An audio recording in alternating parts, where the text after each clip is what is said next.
Hello, and thank you for tuning in today to Front Porch Conversations here at the Advent Christian Village. We are on the front porch at the Copeland Community Center this morning with Sarah and Jack Sisk. Thank you so much for being with us today. Mm-hmm. Yes. And thank goodness the sun is shining right now. Yes. It's a beautiful morning. Mm-hmm. I know that you came to live at the village a few years ago, and you live in Taylor Commons. Is that correct? Yes, it is. Mm-hmm. All right. Well, let's get started earlier than that, though. Sarah, where were you born? I was born in Tennessee. And did you grow up there? Yes. And Jack, what about you? Born in West Virginia, coal camp. Lived in a coal camp house until a few years, and then after that, but was raised in a coal camp house. Good memories. Good. And Sarah, what about for you? In Tennessee, what part of Tennessee did you? Knoxville. Knoxville. And I married there and had a son, mm-hmm. and then lived there for many years, and then went on, and then I met Jack, and the Lord sent him right to my front door. I had been praying for a Christian man, and it took me about 5 years, and till one day he came and knocked on the door. My mother told me, you never know, because she would I would get discouraged, mm-hmm. and talk to her, and she said, you never know. She said, he might come right to your front door. And not have to go out looking for him. Right. And sure enough, it happened that way. Jack, what happened between the West Virginia coal camp and when you knocked on the door? When I was 16, maybe early 17, left West Virginia. No work, I didn't want to go in the coal mine. So went to South Florida. My brother had went down there previously, and stayed with him a while, sleeping on his porch down in Fort Lauderdale. And then my other brothers came down, and we got a little place. But when I was 19, my dad had been hurt in the coal mine and had his leg smashed up, and trying to send a little money home, and wasn't making enough money to do that. So I heard I'd get an allotment in the Air Force, so joined the Air Force, and that ended up being 20 years. And that was 20 rough years. Raised in church, and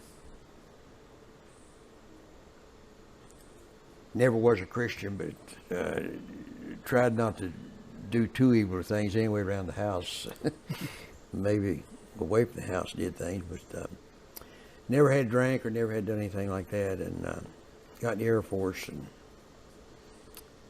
became a sod. I'm just thankful now that I did become an alcoholic for 20 years, and just a rough life. And what was your specialty in the Air Force? I was an aircraft electrician, and my alcohol didn't bother that. I was good at my job, but I didn't want no rank, because if you got rank, you had responsibility. Then you couldn't play around so much. Really, I was good at my job, but I wasn't a good military man. I wasn't there for the military part. Where did you serve? I was in first permanent base was in Langleyfield, Virginia, and I'd go home every weekend. That's when I passed through where he pastored for a while, and our preacher lived in Virginia.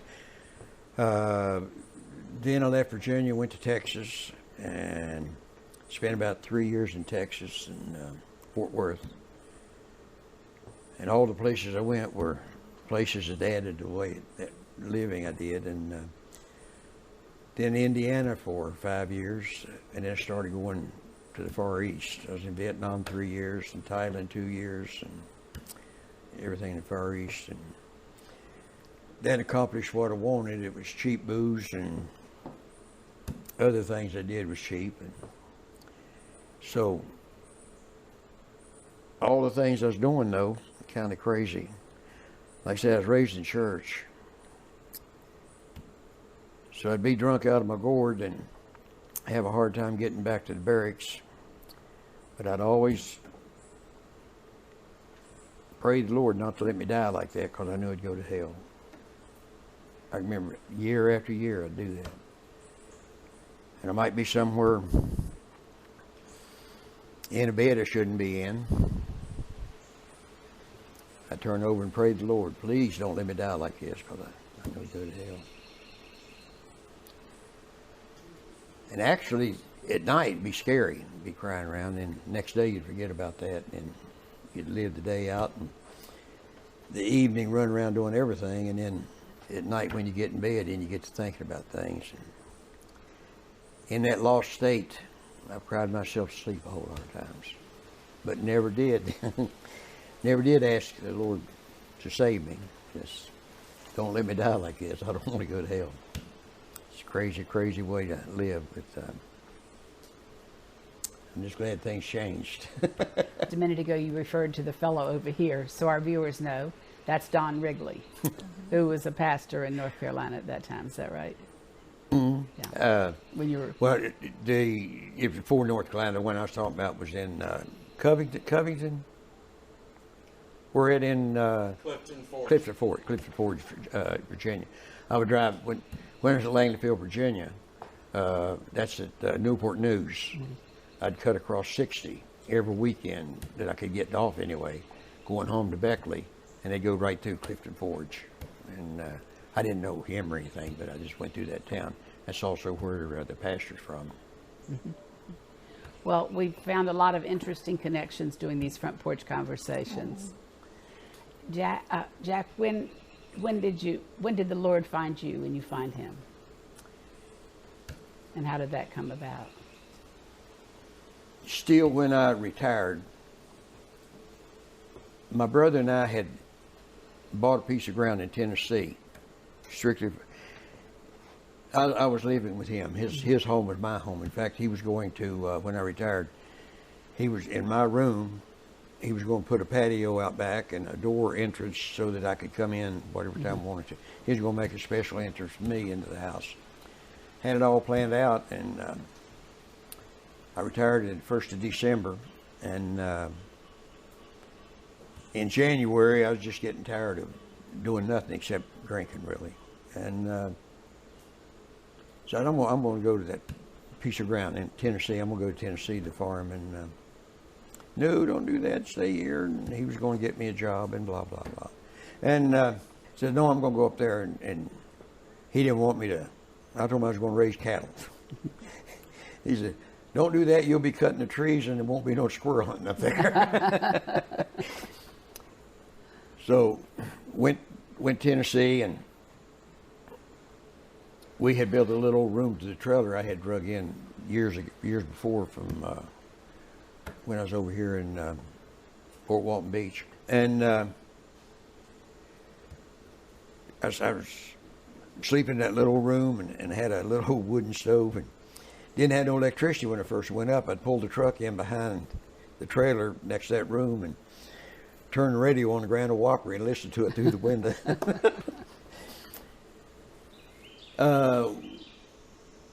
Stayed up there. That was in 74, 75 that I went up there, and went down to TVA and Tennessee Valley Authority, and got a job as a laborer. I was going to work long enough to buy a tractor. Place down there is where I met the guy that told me about Sarah. But before that, I'd been out running around Saturday night, came home by myself, and Sunday afternoon, I'd got up and eat and everything, but Sunday afternoon I was watching a ball game on TV, football game, and drinking what I shouldn't be drinking, I guess. And the Holy Spirit started dealing with me like it had different times. A lot of people think that it don't continue to work on you, but the Holy Spirit worked on me a long time. The Holy Spirit started dealing with me. First thing I know, I was on my knees. Don't know how other people feel when they have an experience with the Lord. When I got up, I was a different person.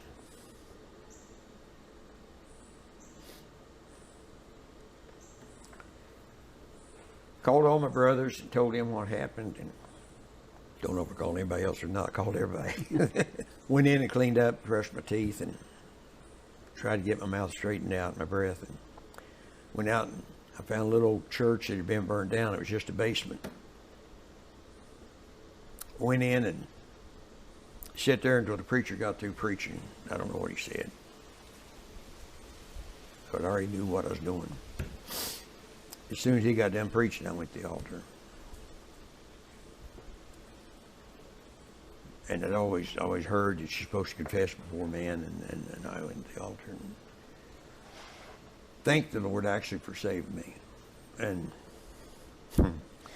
little guy about my size, heavier than me, I don't know if that could be possible, but he come running up and threw his arms around me and says, I knew somebody'd be saved during this mini revival.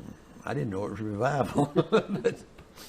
but he, and from that point on, I just poured out all my beer. But I had an interesting thing and happened to me a couple, 3 years later. I was the greeter at church.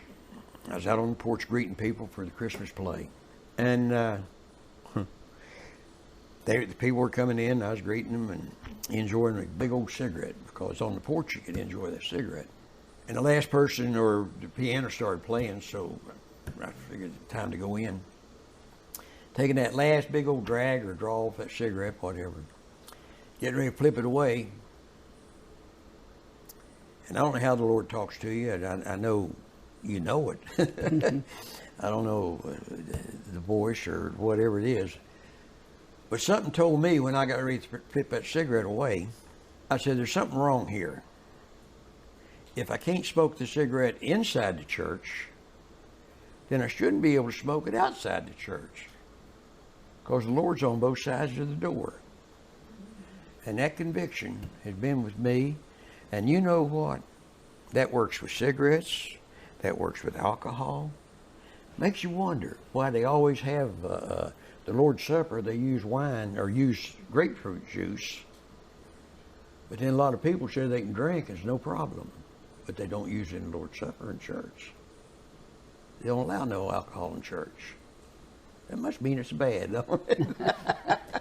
That's a very interesting analogy. But Jack, tell us how you met Sarah, or how you knew about Sarah. While I was that labor down at Watch Bar, it was they were building a nuclear plant, and we would eat. I was on night shift, Bahudal, 10 to 6 in the morning, and we would eat about 3 o'clock or whatever it was. But anyway, we had a picnic table set up. It was a construction outfit. We were building a nuclear plant. And I was praying over my meal. And old fuzzy-faced boy, he says, hey, Jack, says, you should meet, you're single, aren't you? I said, yeah, I'm single. He said, you should meet my sister-in-law. She's a Christian girl. I said, that'd be nice. Didn't think anything about it, really. And I never had, I wanted to get married, wanted a wife, but I never had thought anything, because I didn't know how to court nice girls. And so there wasn't no young ladies or ladies in our church, single. And I was just drifting along, but I sort of prayed to the Lord that, Lord, after I got saved, I said, I need a companion. I'm here and I don't do what I used to do. And anyway, the next night he says, Jack, you should meet my sister-in-law. She's single. And I said, where's she live? And he said, she lived in Knoxville. So I didn't call her, didn't know her phone number, but he gave me the address. So I went up and knocked on her door. And she came to the door, and I says, I understand you're a Christian. She says, yes, I am. I says, I understand you're single. She says, yes, I am. Can I come in? And we talked, and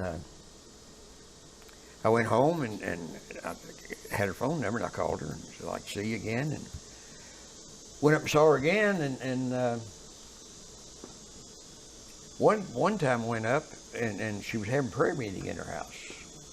She lived in the project, and there was about 6 or 7, 8 people there, whatever, and they was having prayer meeting. That impressed me.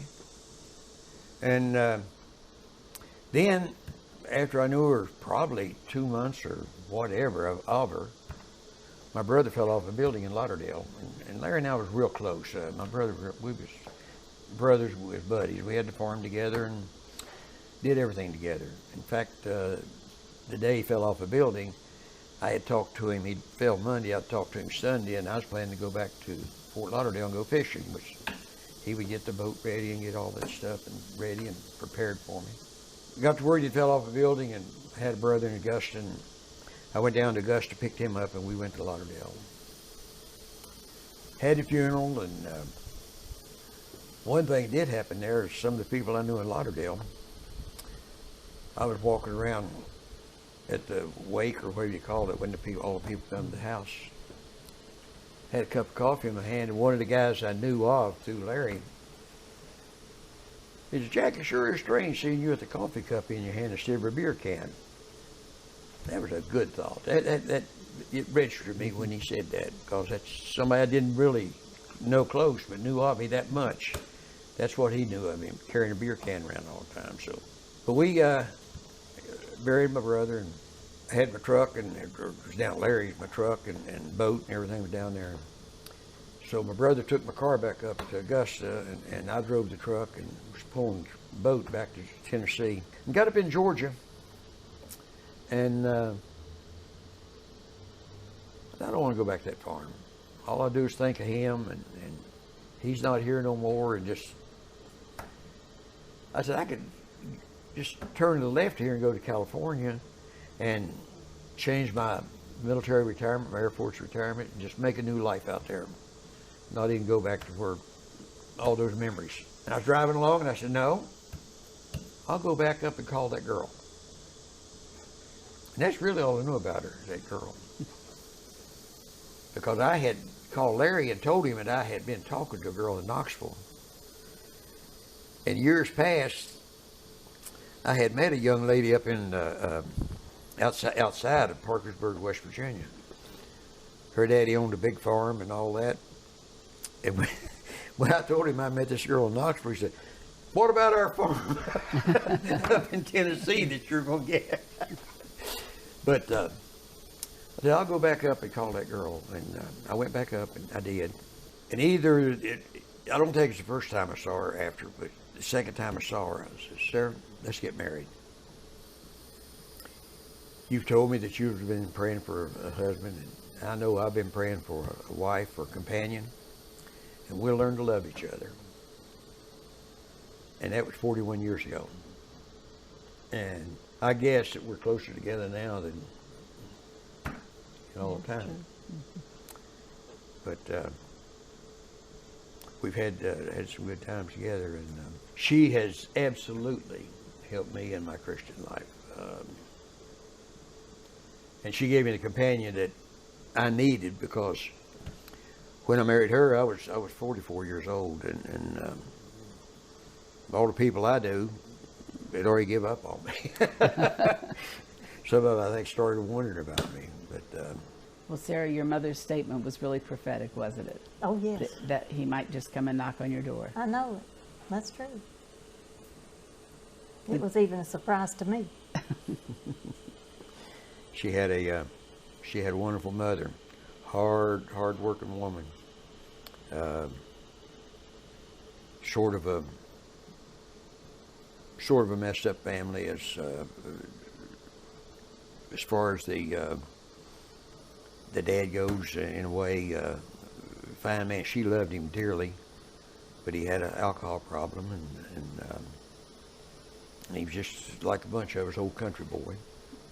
She was raised as an old country girl, rough things. And her later life, she and her mother lived in a project, which is, those projects for the people that need them are wonderful things. They're used for other things also, but for the people that need them, they're wonderful things. She's been an epileptic all of her life. And so when she was a young kid, she'd try to, 16 was her first job, I guess, trying to get a job, and had a seizure and got fired. And wasn't getting the best care in the world then as far as her epilepsy, and so she couldn't work.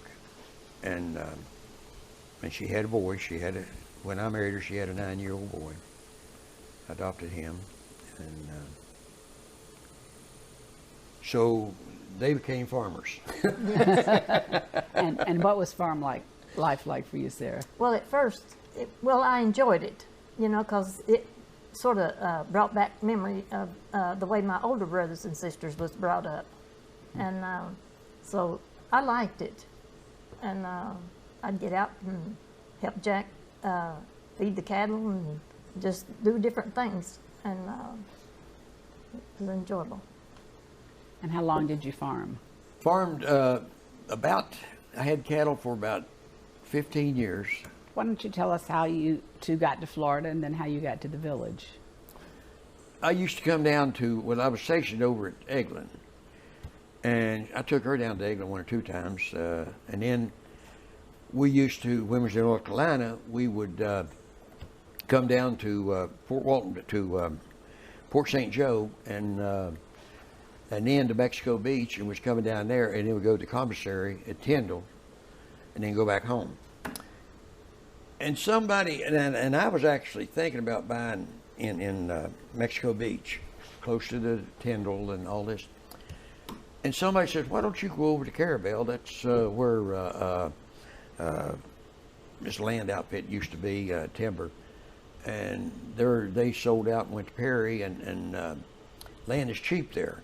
I said, okay, so I drove over and stopped at the bridge and drove under the bridge, and there was a little dock deal there. Took my rod and reel out and cast a few times, and every time I'd cast, I'd get hung up, and I'd have to eat my line up. Cast out there and gave it a jerk, and it jerked back. It was a big old redfish. That's what it was. Redfish that was bumping the line, and I caught redfish for an hour and a half. Just got tired of catching them. And there was a guy there says, "Why are you throwing them fish back? Give them to me." Started giving to him. Went up and ate, and went out to the beach area and slept. And in the morning, went in and got cleaned up a little bit, and went and ate breakfast. I was going to go back and catch some redfish. Didn't catch another one. Started catching trout. I said, "This is where I want to be." So that's how I got to Carabel. And then we started, and I was married to her then, but I was down there by myself doing that. So as I was leaving, Carabel came over and went across the bridge and stopped at a land place. And this is for the boom. And old Air Force boy was a realtor selling in the realtor's office. I'm just looking around, and I was heading back toward the house then. I'm just looking around. And we was talking Air Force talking. He said, I got a deal. I got a deal for you if you want a good place. We drove out and went down, and there was a house down there on the canal. And he says, some people built this, and they're old or whatever, and they want to get rid of it. $63,000. It was on the canal. It was a beautiful house, and it had to be on poles. I says, don't get rid of it. I went home and worked my 3 or 4 days. We worked crazy shift, 12 hours, and worked crazy. Got some days off, and I said, Sarah, let's go to Florida. Yeah, my preacher, I had a preacher. He and I were good buddies. I really loved the old boy. And he had heard about Advent Christian Village, and he was a Baptist preacher, and he wanted me to bring him over here, and I did.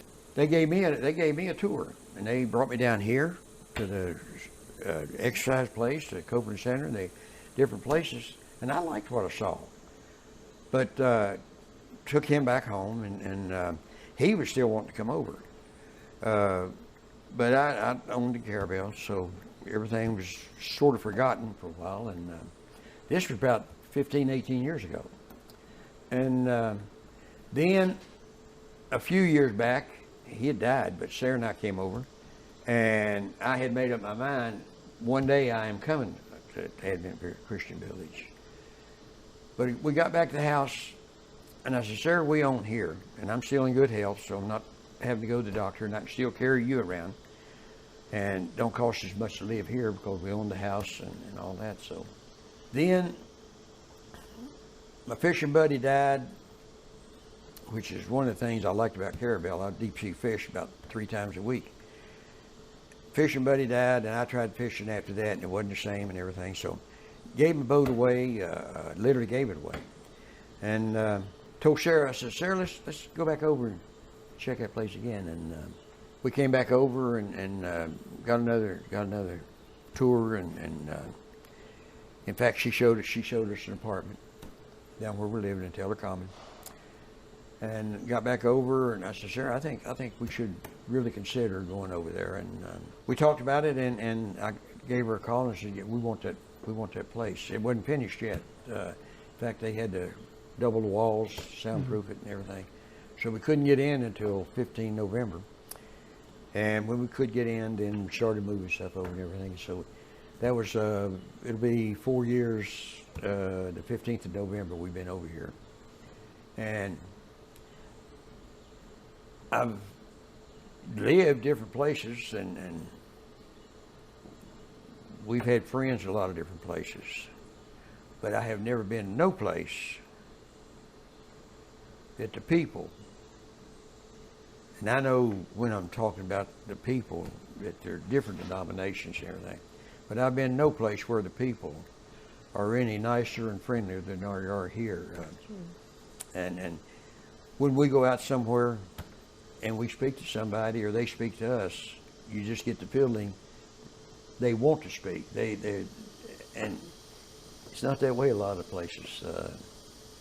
In fact, Sarah's very, you might not notice it, but Sarah's very quiet. She don't talk at all. So she has a hard time making friends.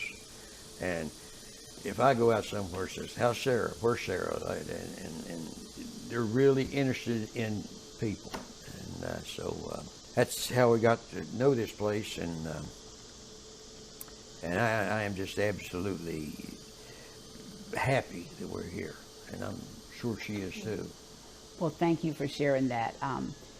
And I know that both of you who take part in doing things around the village, and I know, Jack, you're doing a lot of volunteering as well as coming to the Copeland Center. And so I'm glad it's a great fit for you, and it's a great fit for our community too. What volunteering I do is, maybe I'm kind of selfish. I enjoy doing this.